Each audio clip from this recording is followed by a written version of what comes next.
Ladies and gentlemen, we're going to get started with the program this evening.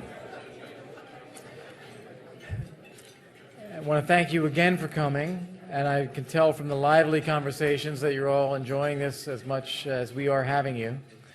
In order to kick off the program this evening, I'm going to call to the podium one of the members of our Board of Trustees of the McCain Institute, someone known very well to you, and she's asked me to introduce her without any introduction, so may I turn it over to the lady. Thank you. Thank you, Kirk. I am Lynn Forrester, or at least that was it until 1997, when Dr. Henry Kissinger invited me or introduced me to Sir Evelyn de Rothschild, and he is now my husband. And when I married Evelyn, I asked Henry if I should take his name, and Henry said, maybe not. It might be bad for business. And my son, Ben, joined in the fun and said, he happens to be here tonight, he said, "Oh, great, Mom, England has Lady Di, and now they have Lady Duh." So I am here tonight to speak for both my husband, Evelyn, and me. He apologizes that he can't be here, but he had to be in China. I'm very sorry he's not here, because this idea for creating the Kissinger Fellowship at the McCain Institute was really Evelyn's idea as being a fitting way to celebrate Henry's 90th birthday.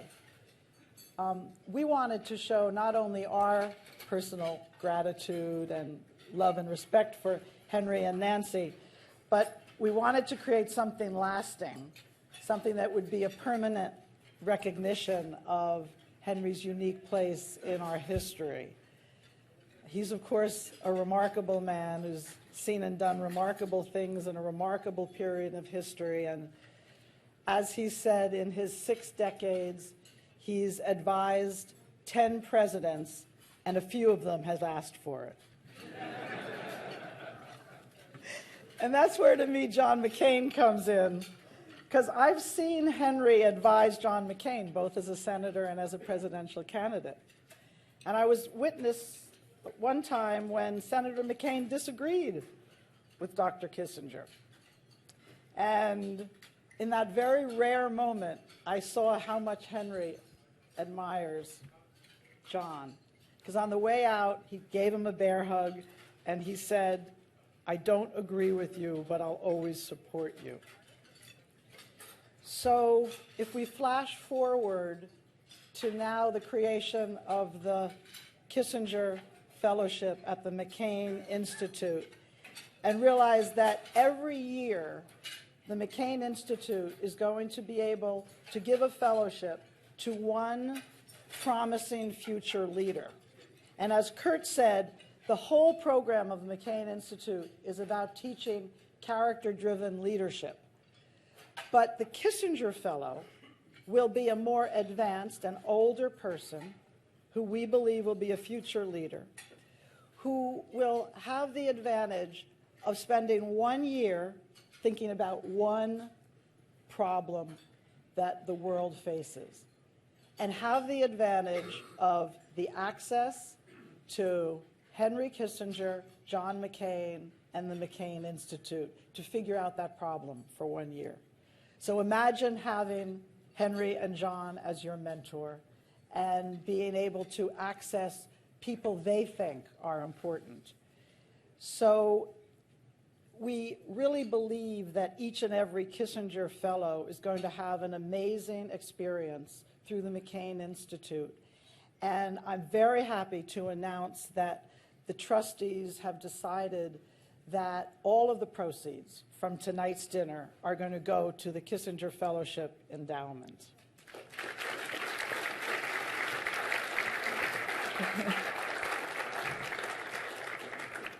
Thank you. Thank you to all of you. And Henry once told me that even if he doesn't need an introduction, he likes to hear the introduction. So to do that much better than I can do it, I'm going to introduce you to Cindy Mccain. And she will introduce John and Henry. But I just want to say a word about Cindy. As a trustee of the McCain Institute, I promise you that Cindy Mccain is the heart and the soul of the Institute. Her devotion to ending human trafficking is absolutely amazing.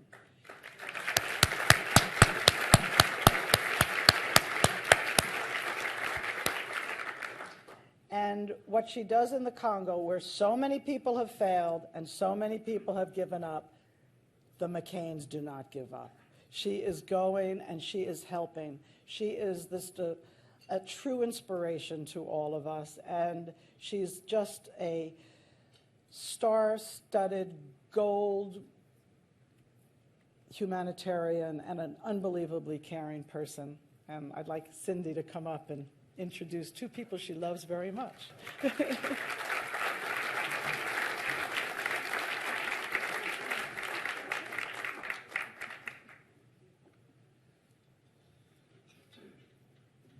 Thank you.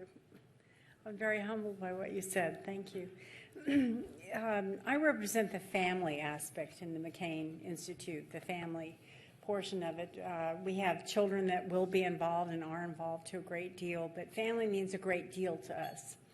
And so in the opportunity this evening for me to introduce not only my husband, but Dr. Kissinger is a goal. It's something that I never thought I would be able to do. First of all, let me thank all of you for being here. This is a very special evening.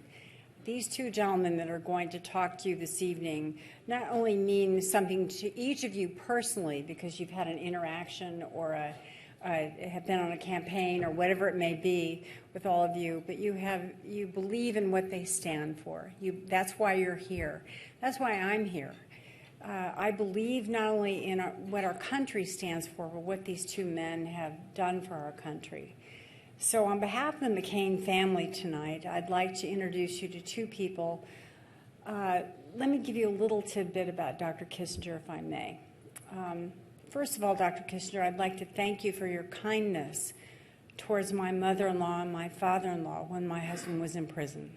You were very kind to them, you were very thoughtful to them, and you kept them apprised. And that was most decent of you and certainly most gracious on your part, and I can't tell you what they thought about that.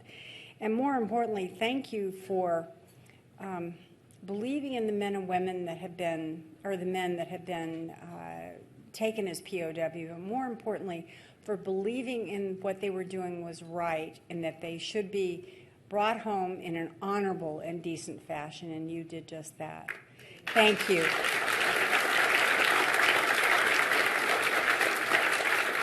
So you didn't come here to hear me, but I would like to thank you, Dr. Kissinger, for being a part of the McCain family, which I really, truly believe you are, and more importantly, to my husband for all that he stands for and all that he does for this country. Thank you. Welcome up. Welcome up.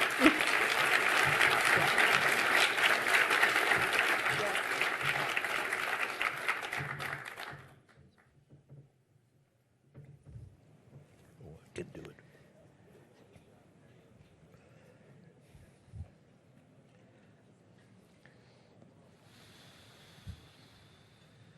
Thank you.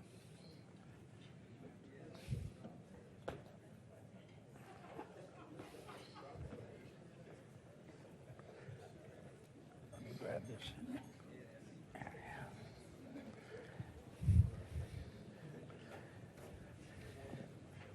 Well, thank you, Cindy. Thank you, Evelyn. Thank you, Lynn. Thank all of you for being here. It's a great pleasure to see all of you. And it's always, since the first time I met Dr. Kissinger until tonight, and I hope for many years to come, a great honor of my life to have the benefit of his wisdom and his friendship.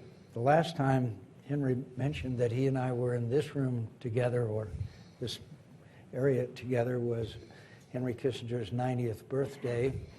and where every Secretary of State since Henry was present that night. It was quite an evening and a great honor, and both Democrat and Republican respect and admiration.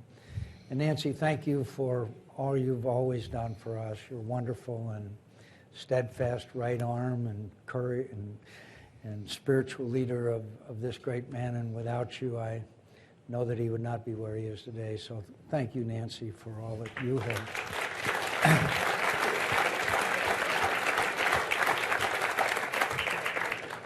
So, as Chinese say, that we live in interesting times. This new book by Henry Kissinger, by the way, either his 13th or the 15th, whichever one you'd like to enumerate. I've read most of Henry's books, and I think, frankly, this is more up to date and more topical and better than any of your books since Diplomacy, which I think is regarded as one of the seminal works on diplomacy and national security and foreign policy ever written. And by the way, the Financial Times says, and I quote, "No one can lay claim to so much influence on the shaping of foreign policy over the past 50 years as Henry Kissinger." I think that's an accurate statement. A lot's going on in the world, Henry, and I'd like to maybe, if we get a couple of minutes at the end, maybe some of our friends here would like to maybe ask a question or two. But I just finished reading your book, and I read several passages that I found very interesting.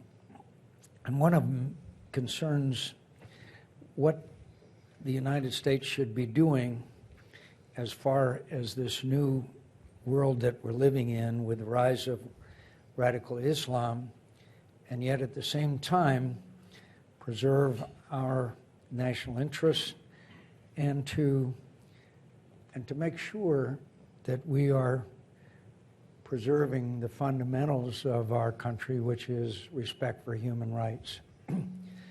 You write in your book, America's democratic aspirations for the region, talking about the Middle East, embraced by administrations of both parties, have led to eloquent expressions of their country's idealism, but the conceptions of security necessities and of democracy promotion have often clashed.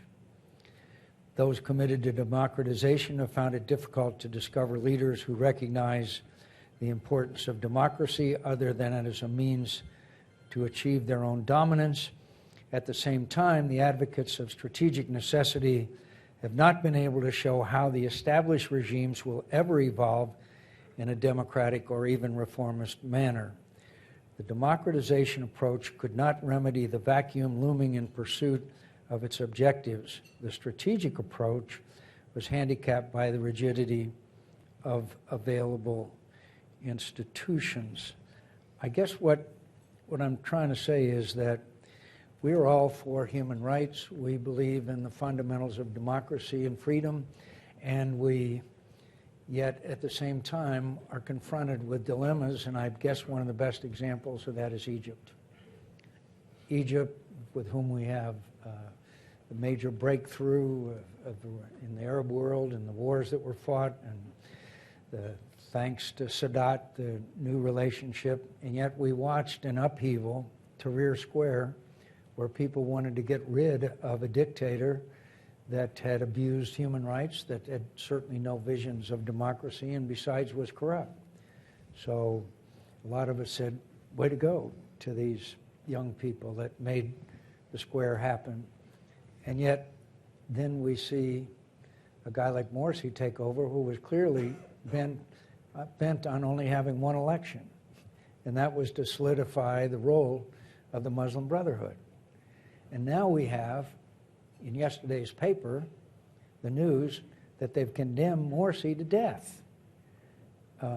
Clearly, something that I don't think would happen in the normal course of judicial proceedings. So maybe you can tell us a little bit about Egypt in particular, but this contradiction that we have where we want human rights, we want corrupt dictators to be overthrown, and yet at the same time, we have to make sure that the result is not something that is in direct contravention to our national interest. I'm sorry for the long question, but this is the dilemma that I think decision makers are faced with in the world today, especially the Middle East. Well, John, first of all, let me say what an honor it is for me to be here.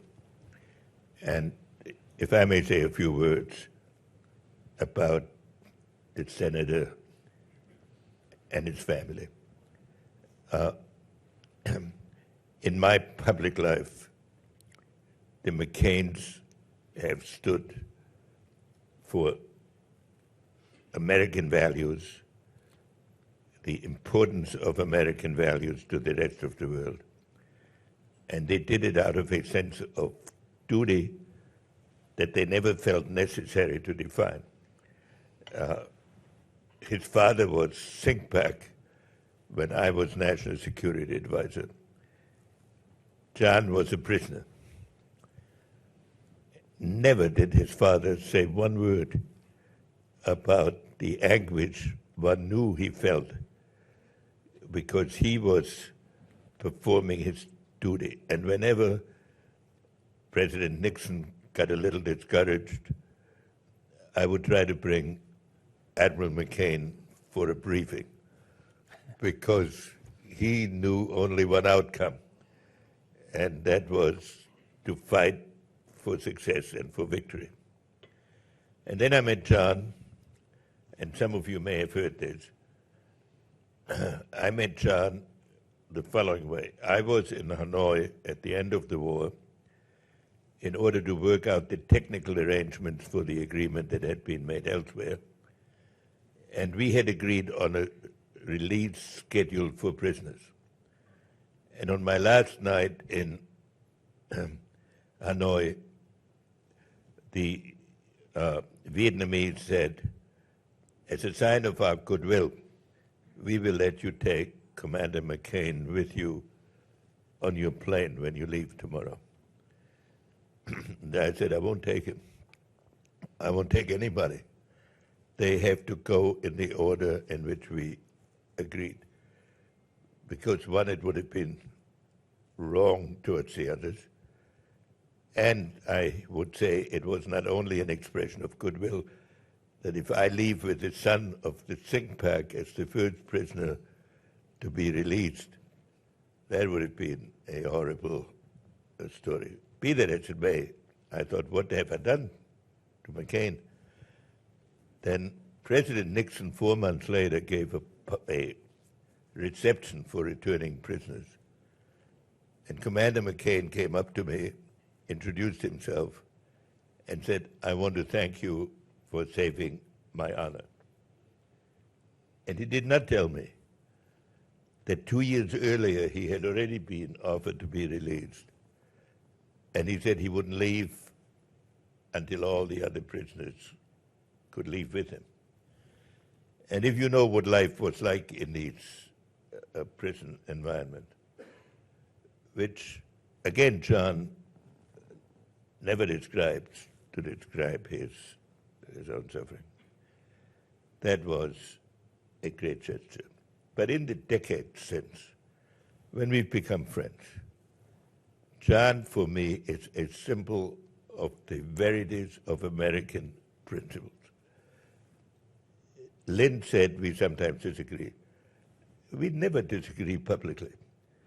We almost never disagree privately because he stands for fundamental values. I sometimes have ideas of strategy or diplomacy. Values are absolute. Strategy and tactics are contingent. So there could be a difference in emphasis.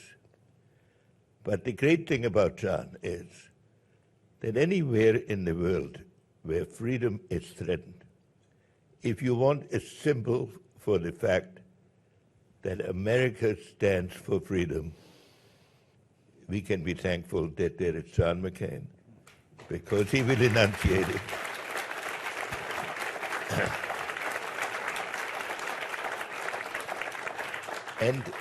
And never more than now.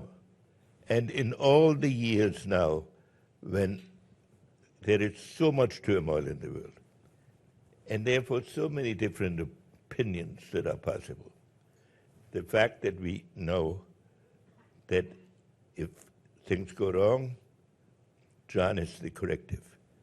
And if things get difficult, we know who will be on the barricades and on whom we can rely. So for all of this, I really want to thank John. And I must say, if I ask myself, what have I accomplished, which one does when one reaches my age, I'd say friendship with John McCain is one of the things that I'm genuinely proud of. Thank you.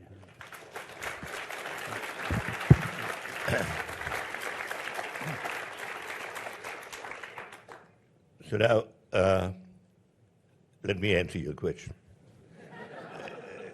Because you call attention to a crucial issue.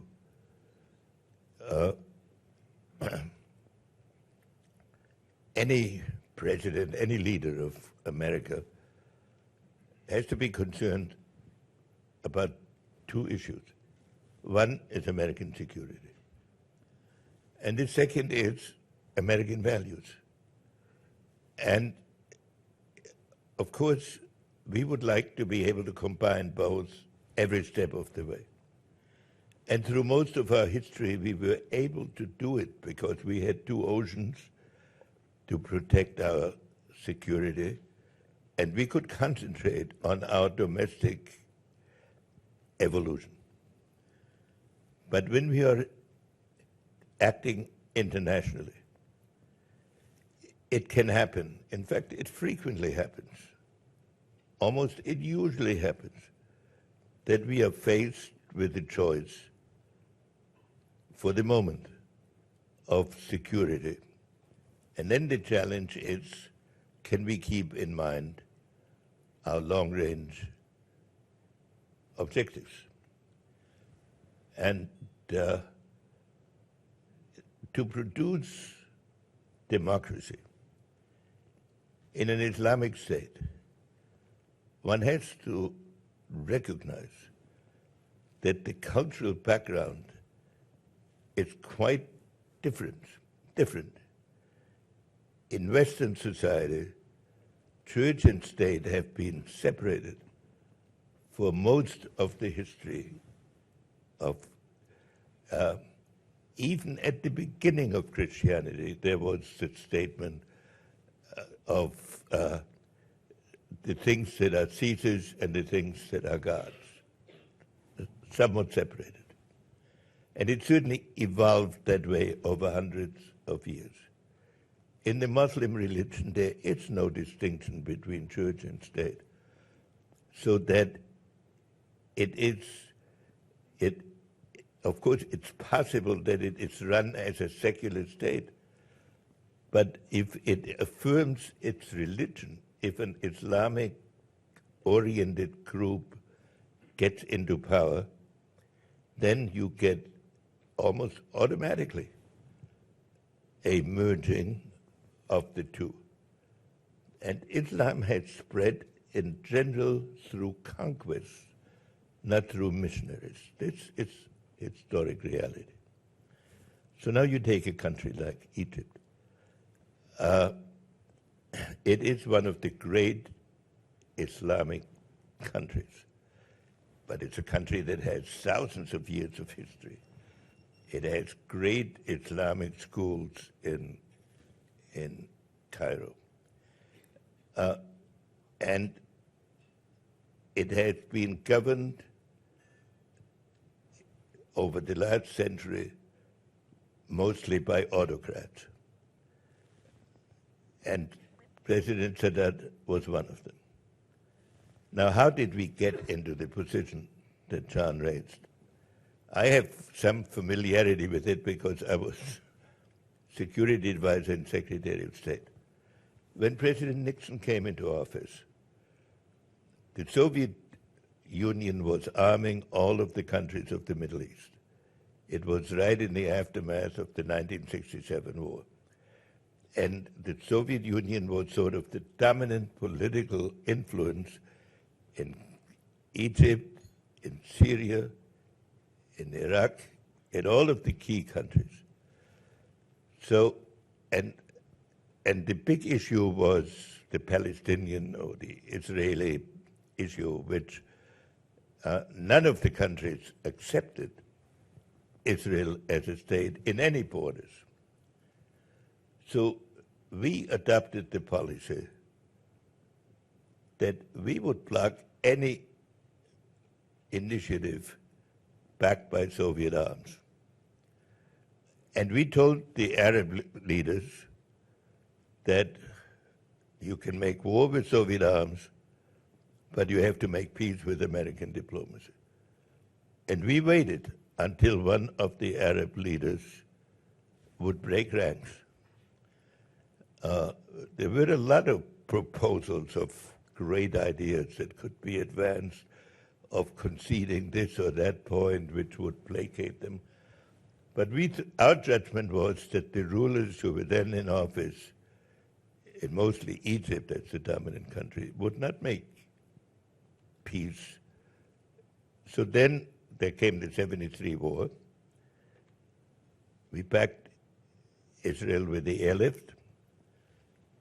And then at the end of the war, President Sadat picked up that proposition: if you want to make peace, you have to come to American diplomacy, and made an overture to us. And we made it pretty clear that we thought he had to separate himself from the Soviet Union if he wanted our full support. And I don't want to go through every detail. And President Sadat was luckily a great man. And as a result of that, there were agreements made with Israel, then another agreement, two agreements between Egypt and Israel, and an agreement between Syria and Israel, which incidentally survives to this day, the 1974 agreement. So my point is, we could have said, well, you've got to become a Democrat before we do our diplomacy. And that would have blown everything up. So Sadat moved from the Soviet camp to the Western camp. He helped in the peace initiatives. And then he was assassinated for this and was succeeded by Mubarak. Mubarak was in the same general orientation for 30 years and did not do everything that he might have done to promote democracy. Partly because this is very difficult to do in these countries where the Muslim Brotherhood has an important role. But he probably could have done more. And then people say, well, America didn't do enough. But you have to remember that at any one moment, the American president doesn't have to worry about Egypt alone. He has Russia, he has China, he has... So to undertake a huge reform program in another country, it's something you might like to do. And maybe not enough was done. I'm not going to argue this. But I felt very strongly at the time that Mubarak was overthrown that we owed Mubarak respect for 30 years of association with the United States. And when people say that, eventually was overthrown, I would say 30 years is a pretty long time. And he was fundamentally supportive of our efforts in the Middle East, and he contributed to the peace, and he supported moderate Arabs. And while we could not keep him in office necessarily in the face of an upheaval, we owed him, I would say, the decency of an outcome, of an exit that protected his dignity and respect. And they did not look to all the other Arab countries that the United States throws people that were associated with it under the bus when problems get tough. I said that, in effect, on Charlie Rose on the night of the Tahrir upheavals, to his extreme displeasure. And I sort of predicted that this would wind up as a conflict between the military and the Muslim Brotherhood. Not because I have any great foresight, but because when you overthrow a government, you have to ask yourself, what are the forces that are there now? And those forces will have to be balanced, and if you want democracy, learn toleration for each other. The Muslim Brotherhood was in power 2 years, persecuted Christians, encouraged riots against the United States. So I must say, I was happy when they were overthrown. I think it is wrong to sentence a president who had been elected to death, and I would welcome if we gave expression to that, if we asked for clemency or something. But I also think that Sisi, who is now in power there, and who's had the courage to say that even the Islamic religion should take a look at itself, has had the desire to work in the tradition of Sadat. And if we make his domestic reform priority over everything else, all we will do is bring radicals into power in a region in which the great contest now is between the radicals and others.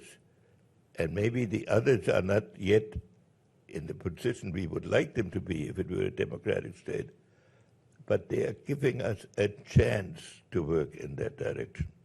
And that's what I believe the United States should do.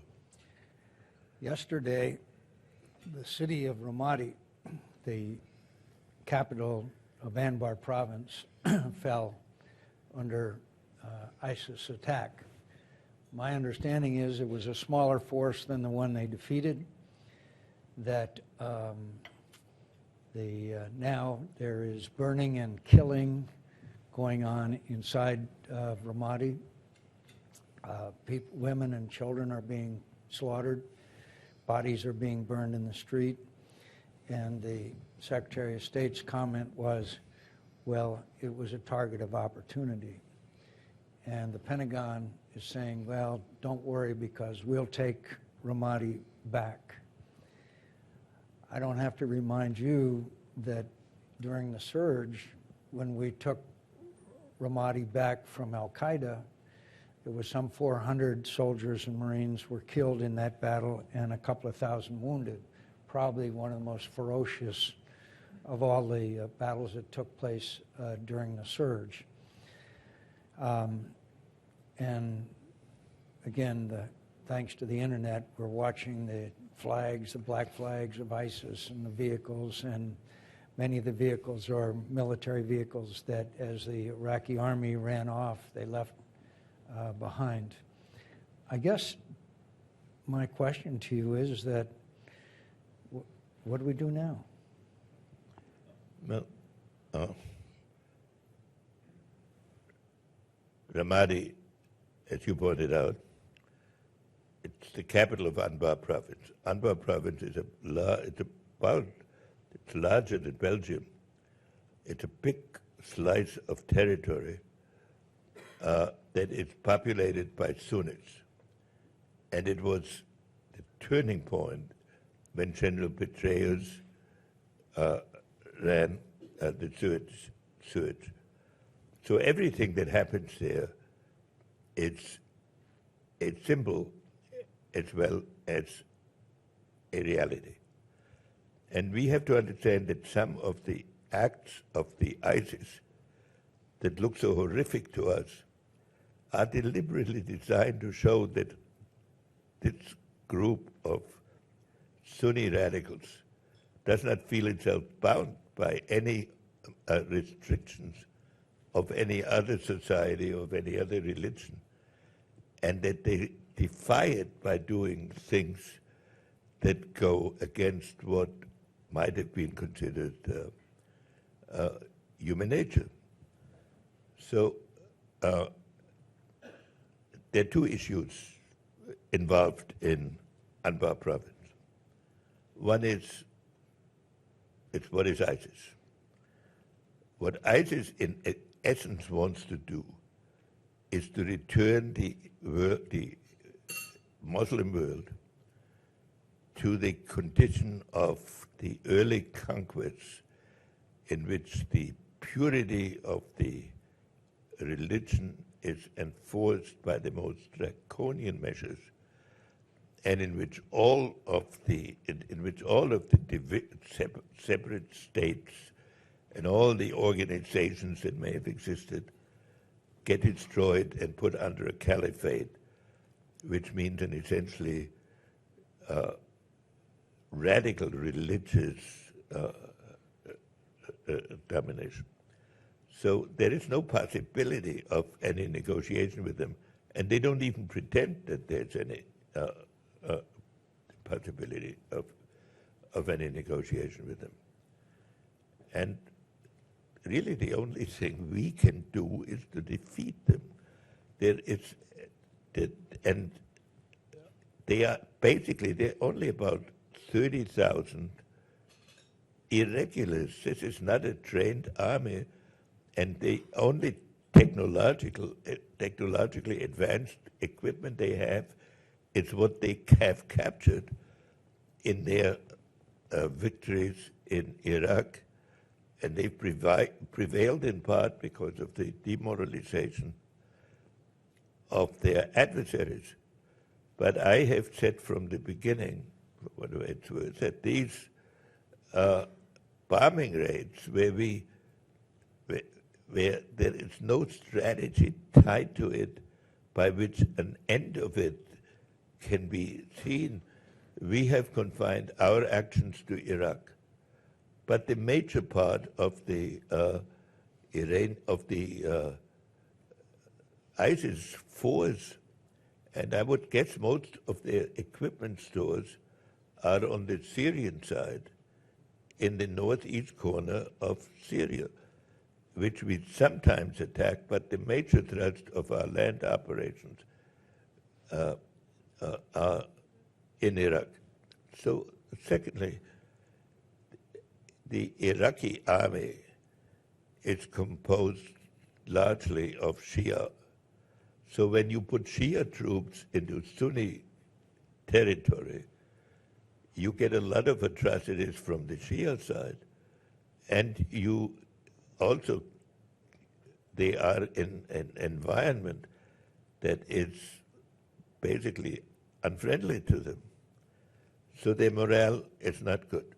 Now today, or in the recent days, something has happened that didn't get much attention in the newspapers, namely that the Iranian defense minister, or head of the armed forces, has visited Baghdad, and the Baghdad government has asked him officially to use Iranian forces in Anbar province. So now you can say, great, the Iranians are cleaning out the ISIS. But the theology of the Ayatollahs is a little more elegant and not quite as demonstratively brutal, but it's essentially the same theory of unifying the region. And the danger is that they will develop a belt of states from Tehran to Beirut under Iranian control, so that in the process of defeating ISIS, we bring into power what we have resisted for decades. If somebody had said to an American president 10 years ago, Iranian forces are in Anbar province, there wouldn't have been any question that we would resist it. So one of the decisions we have to make as we go ahead in the next decades, or next period, whatever the outcome of that agreement, is to what extent do we rely on Iran to fight these battles, and to keep in mind that so long as the current government is in power in Iran, the threat to our security from them is greater than the threat of ISIS, even though ISIS offends our moral sensibilities even more. And so we have to define an American role that achieves objectives that need to be achieved. And that requires organizing some Sunni non-ISIS force that fights on the ground against the ISIS, and probably that cannot be done without some American special forces. That would be my view. Recently, David Petraeus said, and you've sort of just affirmed, that Iran is a greater threat to the United States national security than ISIS. In its present, not under the Shah, but under its present leadership, yes. So if we have now Iranians orchestrating the fight against ISIS in Iraq,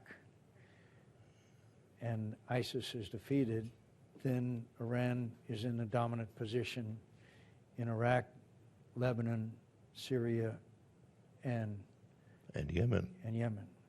That's absolutely against our interests, and it will draw us into a conflict somewhere down the road, because then if the whole economic resources of the region, including oil production, fall into one hand that is both ideologically and politically hostile to us, that has always been a maxim of American foreign policy, that we could not accept that. So could I just bring us to the proposed agreement? Those of you that did not read Henry Kissinger and George Shultz's piece about 3 or 4 weeks ago in the Wall Street Journal concerning their views on the Iranian nuclear deal, I think it's really worth reading because it's in very readable and concise terms. Has anything happened that changes your view that this agreement is one that's fraught with danger and should not be, at least in the form that we know it, should not be approved, should not be agreed to? Well, I would say no, and nothing has happened that would change my view on that. But let me sum up maybe what the view is. We made the following points. One, these negotiations started 10 years ago, 10 plus years ago, when Iran had 130 old-fashioned centrifuges, the machinery with which nuclear enrichment is taking place. We demanded that they abandon enrichment, and we threatened war if they built nuclear weapons. Now, 12 years later, they have 20,000 centrifuges, and we make an agreement by which they can continue enrichment at 6,000 centrifuges, in which everything that is limited stays in Iran, so that all they need to do is break the seals of a storage place. And so we have grave doubts about the provision. Secondly, we think that the sanctions which have brought us to this point will go, because it's a complicated, there are 4 different types of sanctions, 3 of which are almost certain to be removed because the UN sanctions, the EU sanctions, and those sanctions put on by the president will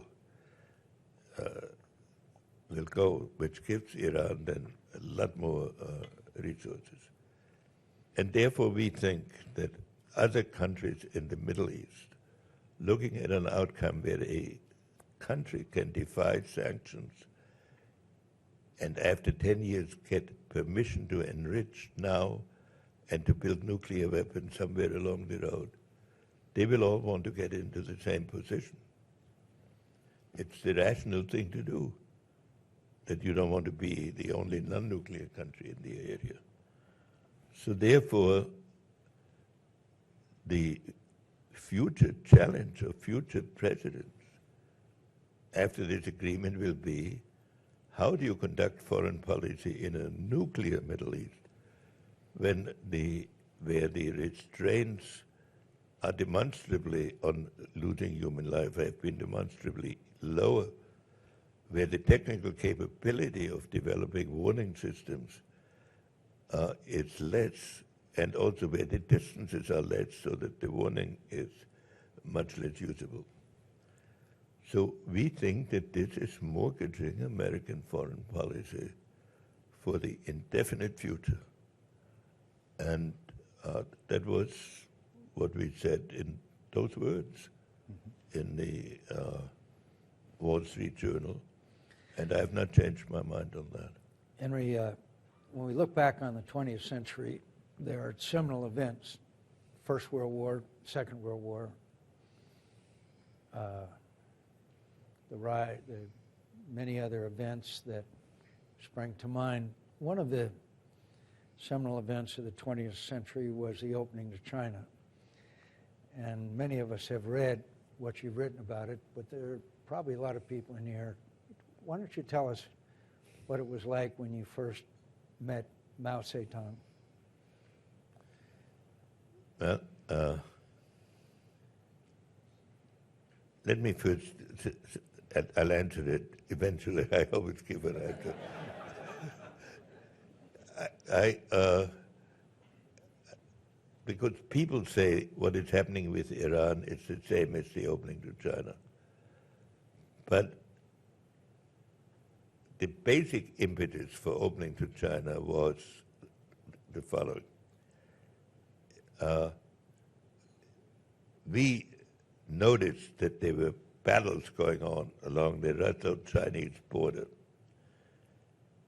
And at first we didn't pay too much attention, but after a few months we looked at it and we concluded that they were probably started by the Soviets.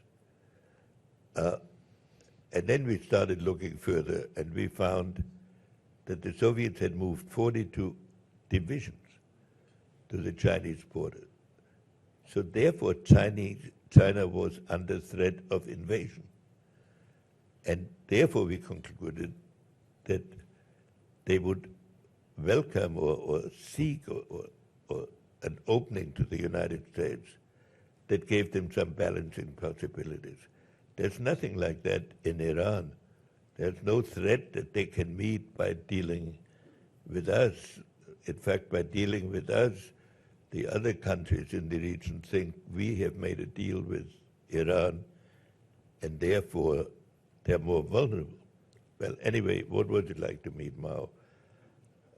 Well, I didn't meet Mao until my second trip for the following reason.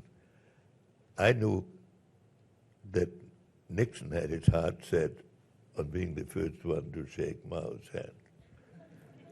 And I figured that my relationship with my boss was of some consequence. So the first time I came to China on a so-called secret trip, I later found out that Mao had given instructions that if I asked to see him, I would be taken to him immediately, which was unheard of. But I never asked to see him. I was terrified that he might ask to see me. So it didn't happen the first time. But then on my later visits, I met him 5 times. And he was, by that time, had achieved almost divine qualities. That is, you never had an appointment with him, partly because his health was shaky. We found out later, for example, that when Nixon was there, he had had some kind of breakdown the previous week, and that he had been told that if he went longer than half an hour, the doctors couldn't guarantee anything. But he didn't show that. He kept it going for about 50 minutes. But he was pretty insistent. But so normally, when I saw him later, he was in better shape. You never had an appointment. But what would happen is some rustling would start in the entourage of the Chinese, and then after 15 minutes of that, somebody would say, "The chairman is ready to receive you now," and then you'd be taken off to where he lived, or any rate where he received people, which was a sort of a relatively, it was like these state guest houses you see, sort of a Russian type, fairly simple building. And there was the room in which he received you was a semicircle of easy chairs, books all over the floor on shelves, on tables, and a bed in the corner.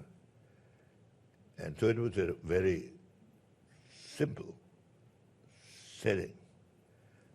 But all the Chinese were in great awe of him. In dealing with Americans, so at any rate, the dealings I had, he was always very courtly in his behavior.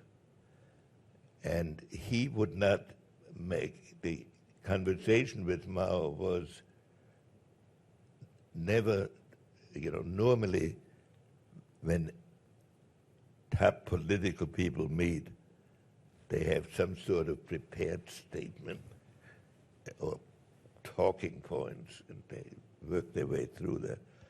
Mao wouldn't do that. He began every conversation that I attended with him with a question. And then he'd comment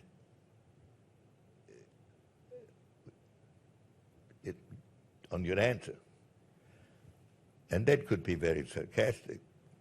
So, for example, once he said to me, "You Americans remind me of swallows who fly up into the air at an approaching storm and flap your wings." He said, "But you and I, Professor, know that the flapping of the wings cannot affect the coming of the storm." And while he was saying that, he turned to the interpreter who had said swallows and said, "Maybe sparrows." And and this could be very sarcastic and very sharp and pointed.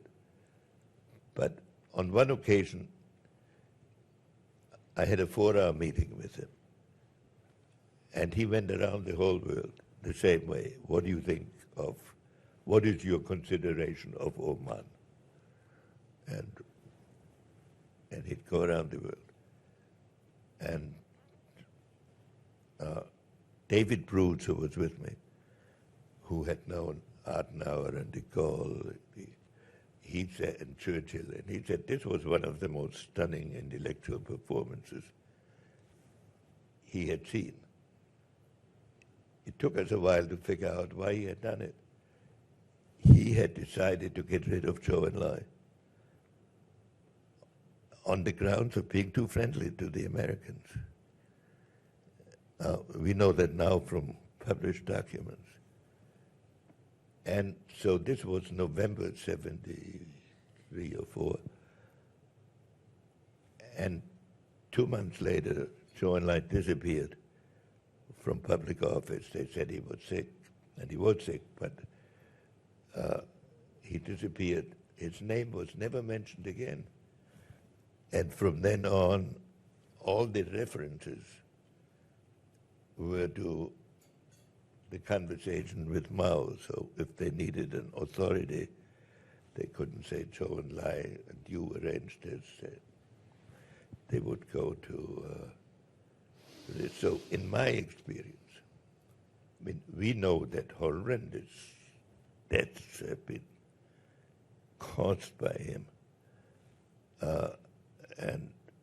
But it was not like, say, Putin. I mean, it's not that he sounded boisterous and aggressive, at least not in the conversations with Nixon or me. He was pointed, and he was sharp, but he was very civil and very knowledgeable about strategic issues. You would have been proud of his attitude towards the Soviet Union. He took no prisoners. He had the Mccain theory of the Soviet Union.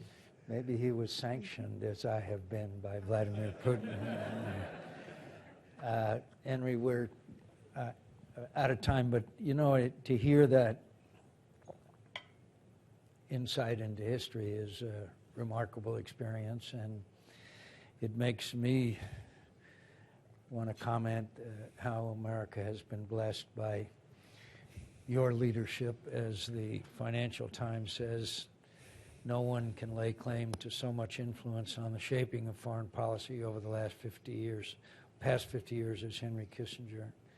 You've honored us with your presence, but more importantly, you've honored America and the world. We thank you, my dear friend.